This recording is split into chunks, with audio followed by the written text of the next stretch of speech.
Je vois Mhm, vraiment des gens de tous les milieux dans mon bureau. Donc, des gens qui ont des milieux socio-économiques plus difficiles, qui sont sur l'aide sociale, une pauvreté sociale et culturelle, comme je vois des gens de la classe moyenne, sans troubles concomitants, qui se sont vraiment fait prendre par les mécanismes accrocheurs du jeu, qui ont été fragilisés à un moment de leur vie.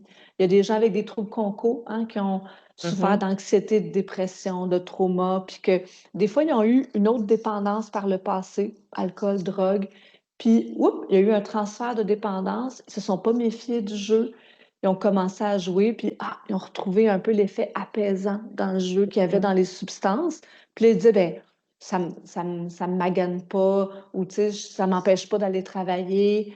Mais ils ne se sont pas méfiés de ça, puis oups, c'est devenu une dépendance aussi. Mhm. Je vois des gens, mettons, profil socio-économique plus élevé, que de l'extérieur, jamais leurs collègues pourraient penser qu'ils ont une dépendance au jeu. C'est comme une dépendance silencieuse un peu. Hein, Mhm. la personne, ça sent pas l'alcool le matin, elle n'a pas les yeux Ouais. rouges. C'est comme c'est ça, une dépendance silencieuse qui fait que justement, ça peut prendre plus de temps avant que les gens s'alertent autour.